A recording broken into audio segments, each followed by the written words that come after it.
We cannot live without water, but sprinkle some in a pan of hot coconut oil and watch it pitch up to burn you. Change can be like that. Dominic and Diallo Reed woke up that morning as if it was just another ordinary day. The twin brother, 19-year-old Dominic, in Tunaruna where he had moved from the village to run his budding business, stretched and decided to go for a brisk walk. Diallo, his twin sister, woke up in Anoripo at the family home and, humming, put on water for 2 cups of coffee for her parents. Diallo did not particularly pay attention as her parents got ready. There was nothing remarkable then about her mother, Rihanna Reed, combing her hair in a high bun as she had done for Jillian's wedding, or her father, Dave, selecting his favorite brown suit. She watched them with understandable nonchalance, not knowing then that soon, too soon, she would be desperate to recall every expression on their faces, every inflection in their voices. Dominic, too, in Tunaruna, gazed out at the wide, blue Caribbean sky and saw the horizon of potential, a vast, bright expanse before him. He had moved on from his family of birth, he thought. It was time to build his life, augment his family with a new family of his own, he thought. The birds above him curved their flight path, and the traffic light burned amber and then changed. It was time to move on, thought Dominic. His words were true and sweet and bitter. Dominic looked up and saw that ash-hued clouds were gathering in the sky. He broke out in a run to find shelter. All too soon, the rain would come beating down. The going was bad. As the metallic brown sedan skidded again on the slick asphalt, Rihanna Reed shot a frenzied arm sideways and clutched her husband's shoulder. The dense, dark clouds had pitched the day into an eerie dim, and pelting rain obscured Dave's vision as he navigated the long hill's curves. The rain had intensified from the gentle cascade that sounded like rice falling into a steel basin to a tearing, rattling din.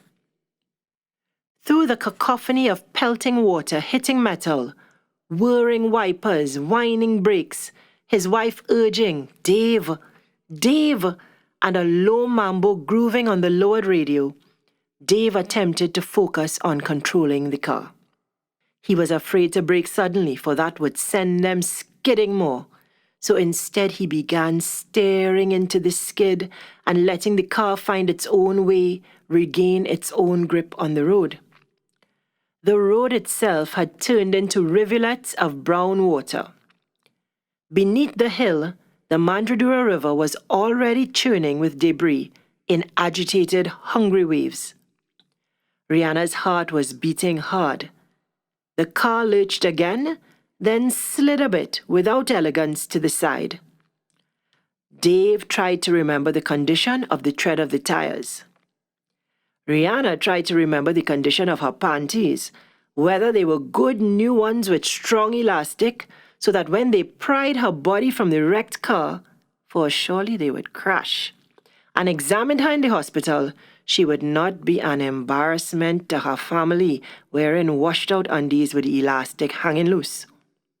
Mambo, mambo, mambo, went the radio. Rihanna gripped the car door handle. Dave peered into the road. The sedan steamed with no air conditioning. The glass, said Dave. Rihanna followed Dave's instruction and wiped at the windshield with her bare hand where it fogged at the bottom. The 2 backseat windows had been opened a crack to let the air through, but it was little use. Dave gripped the wheel.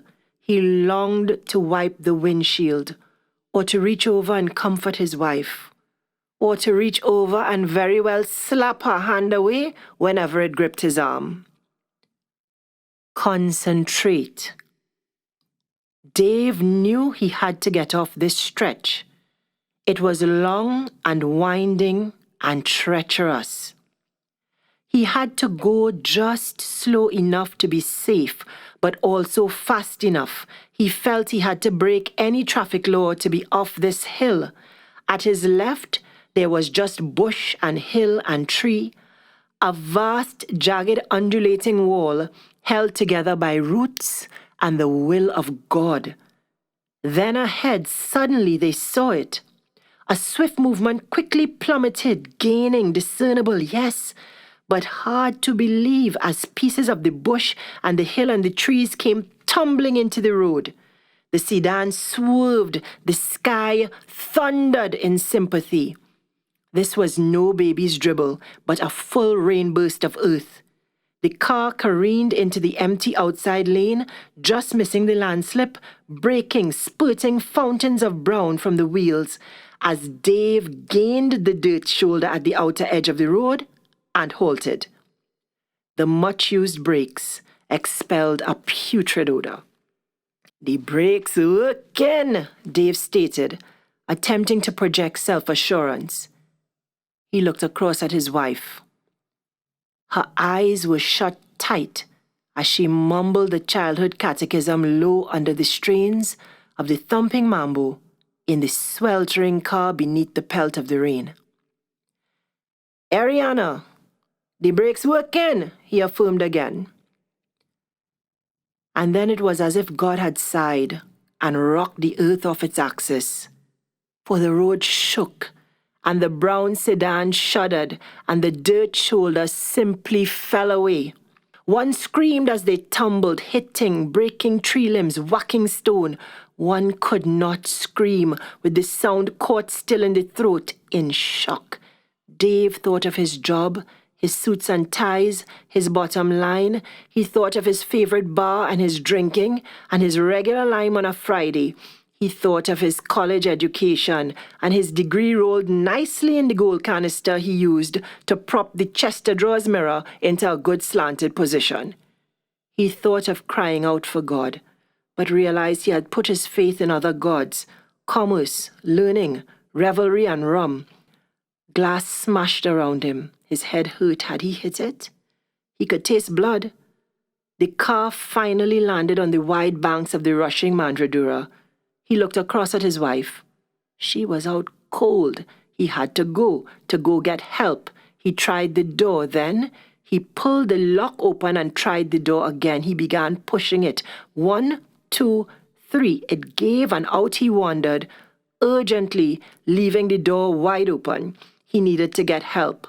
Unwittingly, he wandered closer and closer to the rushing swell, banged up, confused, and soon pulled into the surging water, dragged suddenly down. The metallic brown sedan lay immobile beneath the torrents of rain, like a rowdy dog told firmly to stay. Play dead. Rihanna Reed, too, lay still as stone, just as the firemen would find her, limp as weeds. She had not remembered her seatbelt, or thought of death, or bargained with God as they made their descent. She had thought only of the children.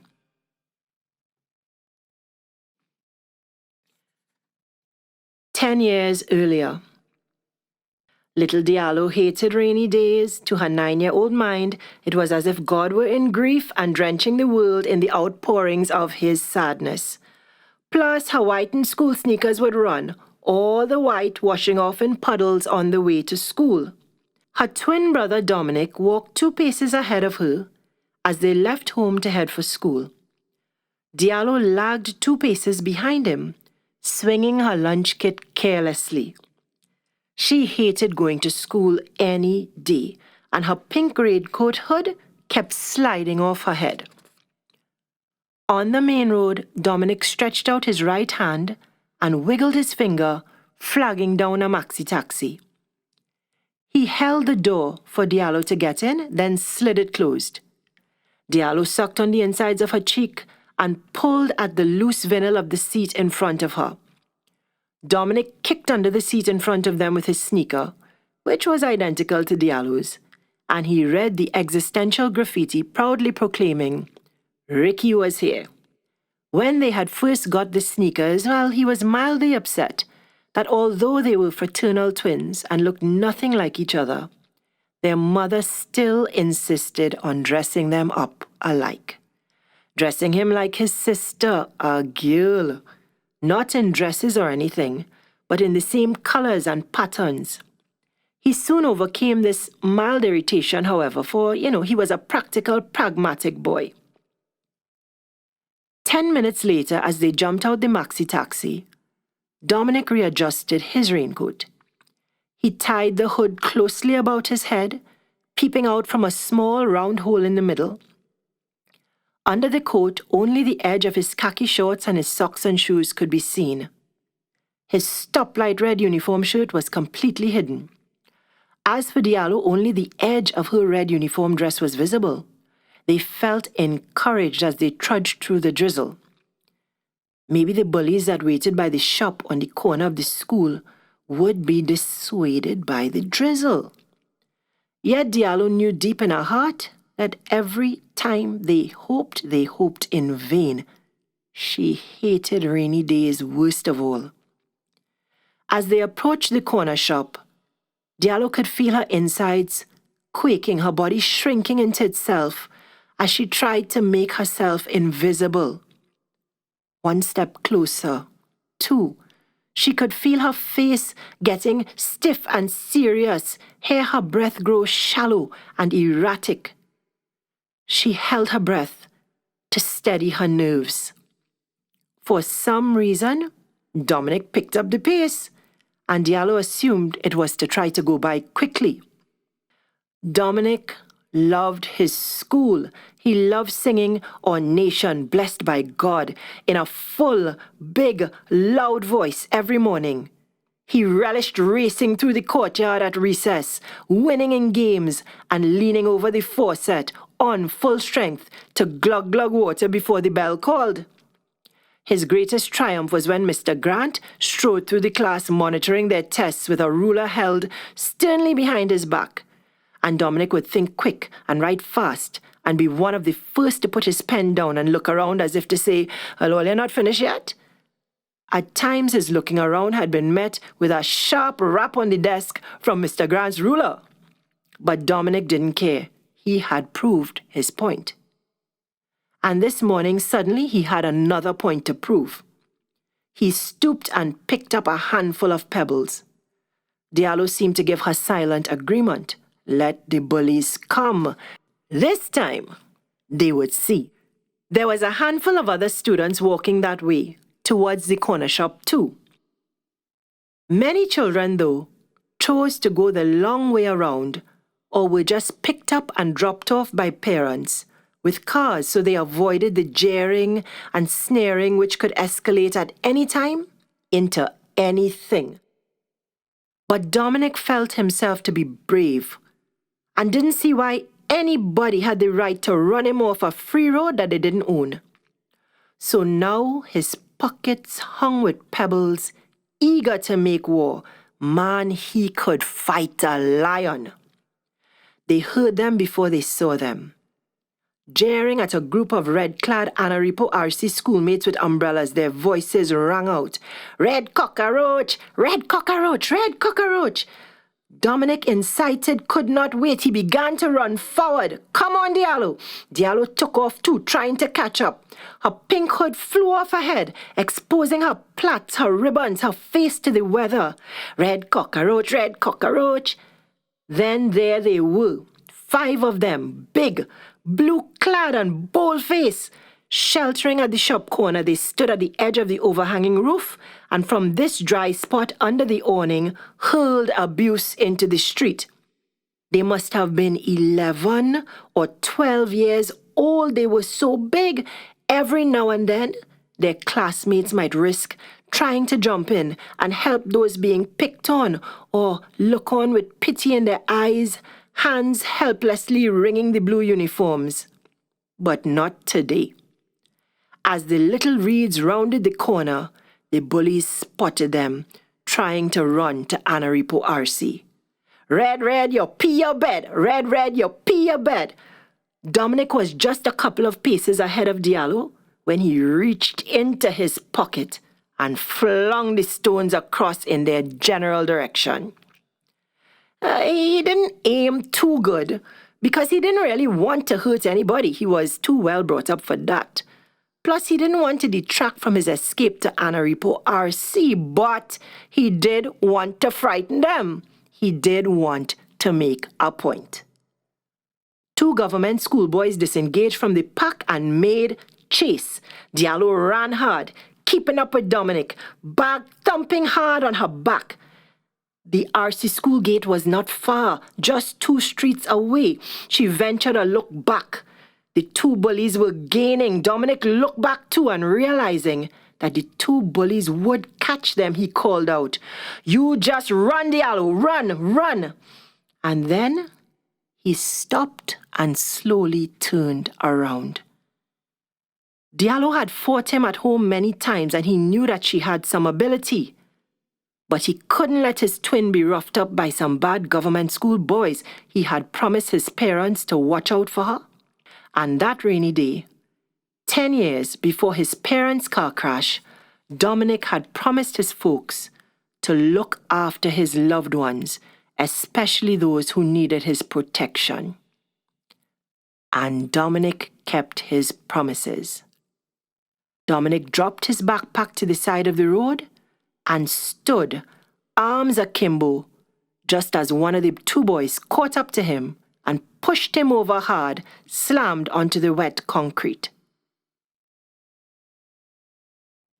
In the crash, Rihanna's chest cavity had been crushed. She had sustained injuries to her spine.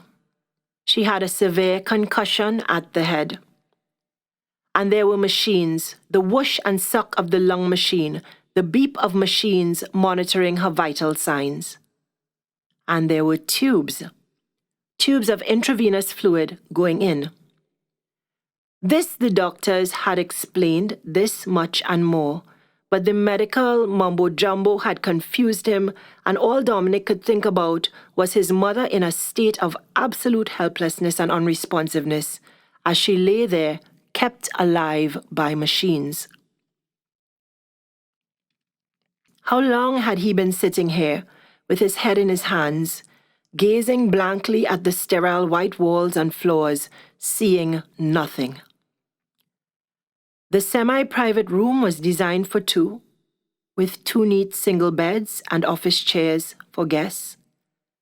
But it had been given over to Rihanna Reid because she was a special case, indeed, because of her severe head injury and her state of unconsciousness. That's what they said. Not that she would have awakened had someone else been in the room, bawling under pain. Dominic looked at his mother's blotchy, swollen face, bandaged and intubated. He resisted the urge to clean the corners of her eyes, where the yampy crusted there was evidence of life to him. This little ordinary aspect of everyday mornings at home gave him hope that things could someday return to normal. More than this, she seemed so fragile, so beyond them all, that wiping the yampy away would be too real, too immediate, almost as if he was expecting her to awaken. In the movies, the nurses were all so cheerful, and these nurses seemed kind too. But they entered and left the room without so much as a word to the still woman, moving efficiently but silently as if to both acknowledge and dismiss her presence at once. As if she was dead. In the first few days, he sat in the waiting room, pockets weighed down by uneaten skittles from the vending machine. Starved, but more concerned than starved. Dominic's hunger gave way to worry, and the doctors would come with teethless smiles of quiet reassurance to report on the scans, the tests, and the stitches. Where was the doctor today? Was she in pain? Could she feel pain? Rihanna Reid had been found by firemen 20 minutes after the car went over, they said. There had been witnesses, Someone had seen, they said, and had called for help. They found her unconscious in the car and badly banged up. No seatbelt, you know.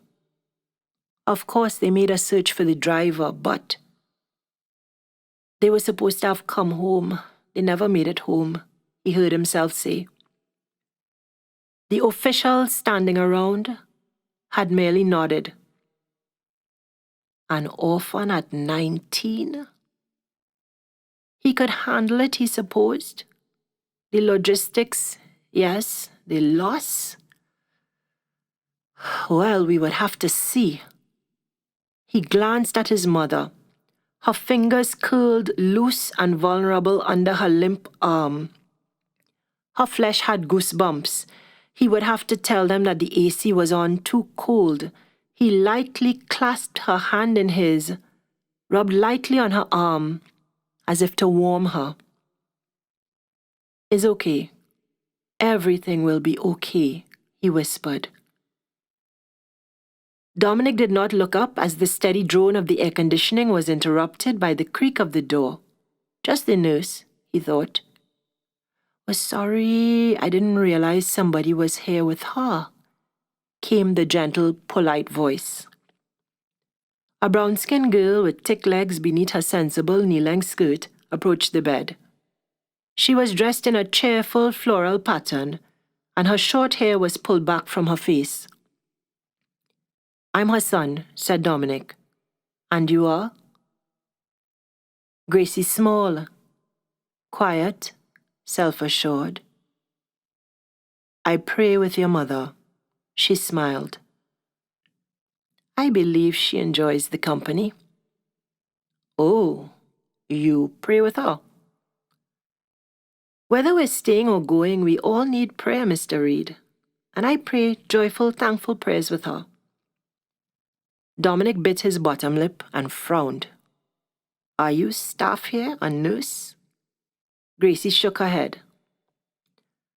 "I'm not trying to insult you or anything, but we're really not religious people.